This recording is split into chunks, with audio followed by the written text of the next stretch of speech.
د تقدیر باندې چې د ایمان مضبوطو که نه ورب الکعبه د کعبې په رب د قسم خورم د باچایانو د ژوند نه به ښایسته ژوند تېری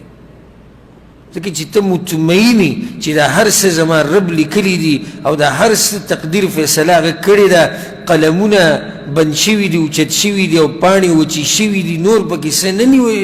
نوي نه لیکلی کېږي د الله بنده نور پکې څه تبدیلي نه راځي ځان دې د خفګان نه او د غمونو نه او د سوچونو د فکرونو د لاسه دې ځان مړ کړو کله وایي معده مې خرابه ده او کله وایي هارټ اټیک به راته کېږي او کله وایي دې د لاسه راباندې دردونه دي او دې د لاسه مې بدن خراب شو ولې اخر دا دومره غمونه او سوچونه او فکرونه او ستا تقدیر هغه عرش ولا لیکلی دی موږ سره ظلم کوي نه کوي حدیث کې دا راځي الله وایي رزق په اندازه باندې ورکوي الله ته پته ده چې د چا سره لږ رزق مناسب دی او د چا سره ډېر مناسب دی الله ته پته ده چې کم بنده زما په غریبۍ کې ښه بندګي کوي او کم بنده زما په مالدارۍ کې ښه بندګي کوي بس د هغوی مناسب رزق یې ورله ورکړی دی ته ولې دا دومره سوچونه او فکرونه کوې الله په موږ باندې زموږ د میندو نه زیات مین دی داسې دی که نه ده زموږ د میندو نه زیات په موږ مین دی زموږ میندې موږ سره ظلم کولی شي نشي چې مور موږ سره ظلم نه کوي او الله په موږ باندې د میندو د زیات مین دی نو هغه رب موږ سره ظلم خو نه کوي هغه چې په تقدیر کې څه لیکلي دي په دې ټولو کې خیر ده خو موږ ته پته نشته یو جلک الله ښولی هم دی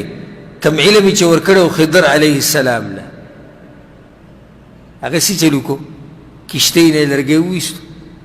نو هغه ورته وایي څه ساده انسان اخرقتها لتغرق اهلها د کشتۍ کې د سوری په دې وکړو چې دا خلک ولې تباه کوې وګوره هغوی موږ بغیر د کرايي نه راوړو او ورته بیا ووایي وایي دا دلته یو باچا دی ظالم هغه د دوی نه دا کشتۍ نه اخلي نو ما په دې کې دا سوری جوړ کړو چې د دوی نه دا کشتۍ وانه سبحان الله څومره ښکلی مثال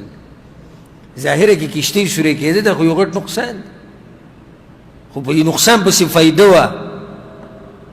بیا لاړ هغه ماشوم د وړو سره لوبې کولې مړې کړو ویا قتلت نفسا زکیة داسې پاک ماشوم تا مړ کړو څه ظالم انسان یې هغه ورته په مستقبل کې د هلک بد کردار او د مور پلار په عذابېدو او دا خبره خو الله خضر علیه السلام ته ښولې وه که نو خو هغه ته پته ولګي اوس زما او ستا چې بچی مړ شي هله زه مړ شومه وله تباه شومه کېدای شي ستا دا قسم دقه شی دی ستا دا بچی چې لویېدو دی بدکردار او ته په ښه په مصیبت کې اچولی کېدې الله د باندې رحم وکړه بچی یې دنه واغېستو مال ولې نه ډېرېږي او زه غریب یم کېدای شي ته مالداره شي الله پرېږدي د الله دین پرېږدي الحمدلله ثم الحمدلله چې الله موږ ته په تقدیر باندې د ایمان نصیب کړی